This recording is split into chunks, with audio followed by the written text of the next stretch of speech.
Sakhi, the House of Kanchi Weaves, Telangana, Andhra Pradesh.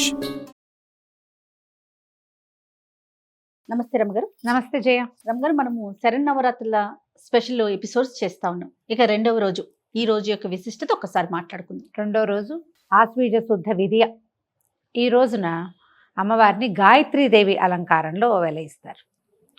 మనం గాయత్రి అనగానే ఇప్పుడు ఇదివరకటి కాలంలో గాయత్రి ఎవరికీ తెలియదు, రహస్య మంత్రం. ప్రత్యేకంగా గాయత్రి ఉపాసన అంటే కొంతమందే చేయాలన్న నియమము, పద్ధతి, ఒక కట్టుబాటులాగా ఉండేది. నియమం కూడా ఉండేదా రమగారు? నియమమే చేయాలి, నియమమే. ఎందుకంటే గాయత్రి ఉపాస్య దేవత, ప్రత్యేకంగా ఆమెను ఉపాసించవలసిన దేవత. 24 అక్షరాల మంత్రము చాలా పవర్ఫుల్, చాలా శక్తినిస్తుంది. ఒక అంటే మనం ఇలా కమ్యూనిటీ పరంగా మాట్లాడితే తప్పుతోస్తుందేమో కానీ పర్ఫెక్ట్గా సరిగ్గా త్రికాల సంధ్యావందనాదులు చేసి గాయత్రిని ఉపాసించే బ్రాహ్మణుడు ఏ వాడకట్టులో ఉంటే ఆ వాడకట్టులో అనారోగ్యాలు, అకాల మరణాలు ఉండవని శాస్త్రం. బా, ఎంత అద్భుతం కదండి. ఇక్కడ ఏముండదు. అలాంటి వాడు ఒకడున్నా చాలు. శతక పద్యాలు ఉన్నాయా? అప్పిచ్చువాడు వైద్యుడు, నెప్పుడు ఎడతెగక పారు నేరును ద్విజుడును, చొప్పడిన యూరనుండుము చొప్పడకుండినట్టి యూరు చొరకము సుమతి. ఎక్కడైతే అప్పిచ్చేవాడు వైద్యుడు, ఎప్పుడూ ప్రవహించే ఏరు ద్విజుడు, బ్రాహ్మణుడు ఉన్న ఊరికి వెళ్ళు, లేకపోతే ఆ ఊర్లో వెళ్ళకు అని చెప్పారు. శతకకారుడు చెప్పాడు. ద్విజుడు ఇలా, ద్విజుడు అంటే బ్రాహ్మడు అంటే ఊరికే మేము బ్రాహ్మిన్స్ అని చెప్పేవాళ్ళు కాదు. ద్విజుడు 2 సార్లు పుట్టినవాడు అంటే వాడికి యజ్ఞోపవీతం ఉండాలి. ఆ బ్రాహ్మణుడికి ఆ యజ్ఞోపవీతానికి అనుసంధాన దేవత అయిన సంధ్యాదేవత గాయత్రిని ఉపాసించాలి. అతను గాయత్రి ఉపాసన గనక చేస్తే అసలు ఆ బ్రహ్మవర్చస్సే వేరు. 3 పూట్ల త్రికాలము సహస్ర గాయత్రి చేసే వాళ్ళ వెలుగే వేరుగా ఉంటుంది. అలాంటి వాళ్ళు ఉన్న వాడకట్లో వాళ్ళు అందరూ ఆరోగ్యంగా ఉంటారు. చనిపోక తప్పదు కదా జయ, అంతే కదా. మరణము శాశ్వతమైంది, అనివార్యమైంది, అది తప్పదు. అకాల మరణాలు అవి ఉండవు. ఎవరు చేస్తారో వాళ్ళకి కూడా ఇప్పుడు పూర్వకర్మానుభవం ఎంతో కొంత మనం అనుభవిస్తాం, అది తప్పదు. వాళ్ళకైనా, ఉపాసించే వాడికైనా, చుట్టుపక్కల వాళ్ళకైనా. కానీ అకాలంగా ముంచుకొచ్చేవి అలాంటి వాళ్ళ మొహం చూస్తే పోయేది. ఇదివరకటి కాలంలో మనకి నియమం తప్పటం అనేది ఒక విధానంగా అయింది. కలికాలంలో ఉన్నాం కదా మనం. ఇక ఏ నియమం తప్పినా గాయత్రి అంత పవర్ఫుల్ దేవత. ఈ గాయత్రిని ఎలా ఉపాసిస్తాము? సూర్యుడితో పాటు ఉపాసన చేస్తారు. సూర్యోపాసన లాగానే గాయత్రి ఉపాసన సూర్యుడికి ఎదురుగుండా ఉండి చేయటమే. త్రికాలాల్లో చేయటం అంటే సూర్యోదయము, మధ్యాహ్నము, సూర్యుడు మధ్యం దిన మార్తాండుగా ఉన్నప్పుడు, సూర్యుడు అస్తమించే సమయంలోను, ఈ 3 కాలాల్లోనూ సూర్యుడికి అర్ఘ్యం ఇవ్వటము, గాయత్రి చెప్పుకోవటము, ఈ 2 అనుసంధానంగా ఉంటాయి, కలిసి ఉండేవన్నమాట. ఇప్పటికీ మనకి ఇంకా గాయత్రి చెప్పేవాళ్ళు ఉన్నారు, ద్విజులు ఉన్నారు. కాబట్టి కలియుగాంతం అంత తొందరలో లేదు, ఇంకా సమయం ఉంది. వాళ్ళు తగ్గిపోతుంటే మన సమయం తగ్గిపోతుంది. దీన్ని గౌరవించాలి కానీ ఎట్టి పరిస్థితుల్లోనూ ప్రశ్నించవద్దు. మన ప్రశ్నల్ని మించిన సమాధానం ఉంది అక్కడ, మనకు తెలీదు. వాళ్ళు చెప్పినా మనకు అర్థం కాదు, అంతే. అందుకని చెప్పేలాగా ఏ ప్రశ్న వేయకుండా గాయత్రిని గౌరవించాలి. ఈవిడ 5 ముఖాలతోటి ఉంటుంది అమ్మవారు. ముక్తా విద్రుమ హేమనీల ధవళ ఛాయలు అని చెప్తారు. ముక్త విద్రుమం, ముక్త అంటే ముత్యం, విద్రుమం అంటే ఎరుపు, ముత్యం అంటే తెలుపు కదా. విద్రుమం హేమ నీల ధవళ. హేమ అంటే బంగారపు రంగు, నీలం అంటే నల్లము లేదా నలుపు కలిసిన నీలం అనుకుందాం, ముదురు రంగు. ధవళము ఈ తెలుపు, ముత్యపు తెలుపు వేరు, ఇది వేరు. ఇలా 5 రంగుల్లో ఉండే ముఖాలు, 5 ముఖాలు కలిగి ఉంటుంది. గాయత్రిని ఉపాసించిన వాడికి తిరుగే లేదు. ఆ ఉపాస్య దేవత అయిన గాయత్రిని రెండో రోజు దైవంగా అలంకారం చేస్తారు. ఇంచుమించు మన వైపు అన్ని దేవాలయాల్లోనూ గాయత్రి దేవే కనపడుతుంది, పంచముఖిగా కనిపిస్తుంది. ఇప్పుడు మనం ఎట్లా చూస్తామంటే మా కారు బ్యాక్ చేస్తున్నా సరే గాయత్రి మంత్రం వినపడుతుంది. అవును. ఫోన్ రింగ్ టోన్లు గాయత్రి మంత్రమే. తర్వాత ఇంటి కాలింగ్ బెల్స్ గాయత్రి మంత్రమే. పిల్లలకి గాయత్రి మంత్రం నేర్పిస్తారు. వాకింగ్ చేసేటప్పుడు కూడా మనం గాయత్రి మంత్రాన్ని వింటుంటాం. ఎవరికైనా ఫోన్ వచ్చిందనుకో రింగ్ టోన్ కూడా గాయత్రి మంత్రమే ఉంటుంది. అదేమంత అడ్వైజబుల్ కాదేమో అని అనిపిస్తుంది. ఇప్పుడు మంత్రము పూర్తిగా వెళ్ళాలి, అది మధ్యలోనే కట్ చేస్తాం మనం, అది తప్పు. తర్వాత దాన్ని ఇలా చేయకూడదు. ఒక పవర్ఫుల్ మంత్రాన్ని, శక్తివంతమైన దాన్ని, అంత శక్తి తీసుకోవాలి కదా మనము. అరకొరగా ఎందుకు చేయాలి? అంతేగా. ఏమో అది చేయకూడదేమో అనిపిస్తుంది. ఇక ఎవరి ఇది వాళ్ళదైనప్పటికీ పిల్లలకు కూడా గాయత్రి మంత్రం ఉపదేశించడం, నేర్పించడం. ఇప్పుడు నేర్పటం వేరు, ఉపదేశం వేరు. ఈ డిఫరెన్స్ ఒకటి ఉంది కదా. అవునండి. ఇది కొంచెం తెలుసుకోవాలి మనం. ఈ గాయత్రిని ఇంత ప్రత్యేకమైన కథ చెప్తారంటే గాయత్రి దేవికి, పూర్వం అంట అరుణుడని ఒక రాక్షసుడు ఉండేవాడు. అతను త్రికాల సంధ్యావందనాపరుడు. 3 పూట్ల సంధ్యావందనం చేసి సహస్ర గాయత్రి, 1,00,000 గాయత్రి కూడా చేసేవాడు రోజుకి. అతను విపరీతంగా బల సంపన్నుడిగా అయ్యాడు. బ్రహ్మవర ప్రసాదం లభించింది అతనికి. రమగారు, మీ మాట కడ్డొస్తుందని అనుకోవద్దు. నాకు ఎప్పుడూ ఒక చిన్న అనుమానం ఉంటుందండి.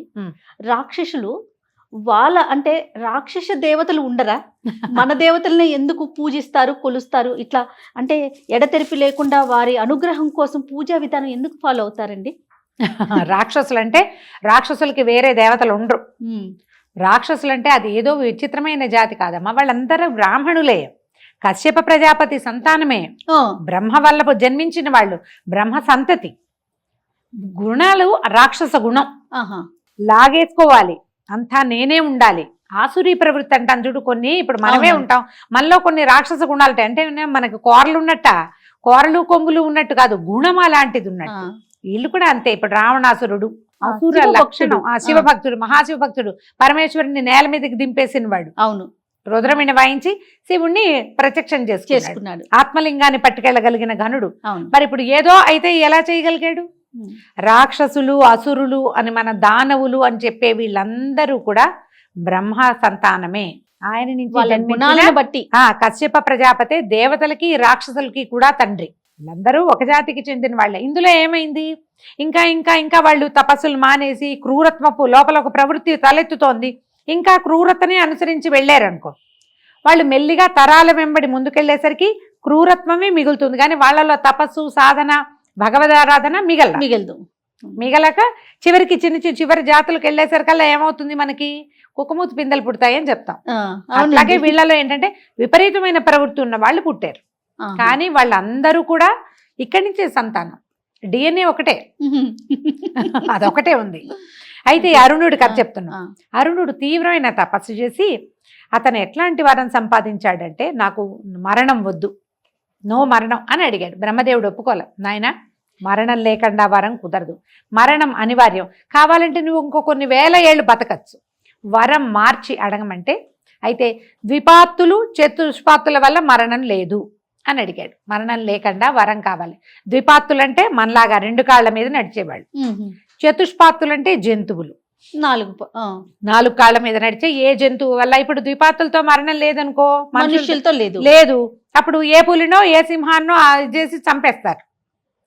అమ్మవారు చాలాసార్లు చేసింది అట్లా. అవునండి కదా. అందుకని ఏం చేశాడు? ద్విపాత్తుల వల్ల మరణం వద్దు, చతుష్పాత్తుల వల్ల మరణం వద్దు, నాకు ఈ రెండిటి వల్ల మరణం లేకుండా వరం ఇవ్వమని కోరుకున్నాడు. కానీ ఇతన్ని ఎట్లా చంపాలో వీళ్ళకి తెలియలే.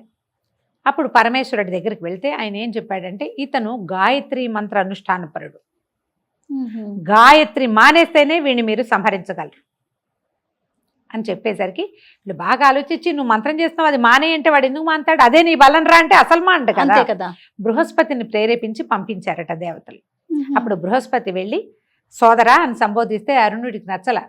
నేనేమో దేవతలకు శత్రువుని, త్రిలోకాలు ముల్లోకాలు నేను జయించి నా చేతిలో పెట్టుకున్నా, నువ్వేమో నా శత్రువుల గురువువి, నేనెట్లా నీకు సోదరుణ్ణి అవుతానంటే, అదేమిటి నాయన, నువ్వు గాయత్రి మంత్రానుష్ఠానపరుడి, నేను గాయత్రి మంత్రానుష్ఠానపరుడిని, ఒకే మంత్రాన్ని అనుసంధానం చేసేవాళ్ళు ఒక్కో గురువు దగ్గర చెప్పుకున్నట్టు. అంటే మనం ఏమయ్యాం? సహాధ్యాయులు, సోదరులు అవుతారు సహజంగా. కాబట్టి నువ్వు నేను సోదరులం. నా వల్ల దేవతలందరూ కూడా నీకు సోదరులే అనగానే నేను నచ్చల. దురహంకారంతో అరుణుడు ఏమనుకున్నాడంటే, నా శత్రువులే కాకుండా నాకంటే బలహీనులు వీళ్ళు, దేవతలు నాకు లొంగిపోయారు, నేను వాళ్ళని జయించానంటే ఏమిటి అర్థం? నేను గొప్పవాడిని, వాళ్ళు తక్కువ వాడిని. మరి నాకంటే తక్కువ వాడు చేసే ఉపాస్య దేవతను నేనెందుకు ఉపాసించాలి అని గాయత్రిని మానేశాడు. గాయత్రి ఎప్పుడైతే మానేడో బలహీనపడిపోయాడు. దేశంలో ధర్మం బలహీనపడ్డానికి గాయత్రి మానేయటమే కారణం. వ్యక్తి ఒకడి దగ్గర నుంచే బలహీనుడైపోయాడు. ముల్లోకాలు జయించిన వాడు ఒక్కసారిగా మరణానికి ఆసనుడైపోయాడంటే ఏమిటి అర్థం? గాయత్రితోటి మొత్తం పోయింది. పోయేసరికల్లా వీళ్ళు ఏం చేశారు? ఇప్పుడు అమ్మవారిని ప్రార్థించారు. ఇతనికి ద్విపాత్తుల వల్ల చతుష్పాత్తుల వల్ల మరణం లేదు, మేమందరం యుద్ధానికి వెళ్తాం, ఇతన్ని ఎట్లా సంహరిస్తావో సంహరించు. అందరూ దేవతలు భూమోకమ్మడిగా ఇతని మీద పడ్డారు. అప్పుడు అమ్మవారు వచ్చి ఇతన్ని భ్రామరి శక్తితోటి సంహరించింది. ఇతనికి చతుష్పాతులు ద్విపాతులు కాకుండా ఇంకేమున్నాయి, మనకి ఇంకే వేరే కాళ్ళు ఉన్న జంతువులు లేవు. అమ్మవారి దగ్గర ఉండేటువంటి భ్రమరము ఎన్ని కాళ్ళు ఉంటాయి, దానికి 6 కాళ్ళు ఉంటాయి. షట్పది అంటారు దాన్ని. అవును, షట్పదము అంటే భ్రమరం. కొన్ని కోట్ల కొద్ది భ్రమరాలు వచ్చి ఇతన్ని సంహరించినాయి. వాడు వరం ఎంత బాగా కోరుకున్నాడో చూడు. రాక్షసుల వరాలన్నీ ఇలాంటి విచిత్రమైనవే. హిరణ్యకశిపుడు అడిగాడు, నరుల వల్ల వానరుల వల్ల మరణం లేదు, ఇలా కావాలి, వాకిట్లో కావాలి, బయట కావాలి, ఇంట కావాలి అని అడిగాడు. ఇన్ని రకాల వరణాలు లేవు, ఇన్ని రకాల వరాలు ఎక్కడో చోట అడ్జస్ట్ అయ్యి చివరికి ఏం చేశారు, నరసింహమూర్తి వచ్చాడు అంతే. రావణాసురుడు అడిగాడు, నరుల వల్ల వానరుల వల్ల మరణం వద్దు అని. నరులు వానరులు కలిసికట్టుగా వెళ్ళి రావణాసురుడిని సంహరించారు. అలాగే అవుతాయి రాక్షసుల విపరీత వరాలన్నీ మనకి ఉపయోగపడేవి. ఆ తర్వాత అమ్మవారు భ్రామరి స్వరూపంతో వెలసిందట. ఇప్పుడు మనకి శ్రీశైలంలో ఉన్నటువంటి భ్రమరాంబికాదేవి ఆ శక్తి యొక్క అంశే అంటారు.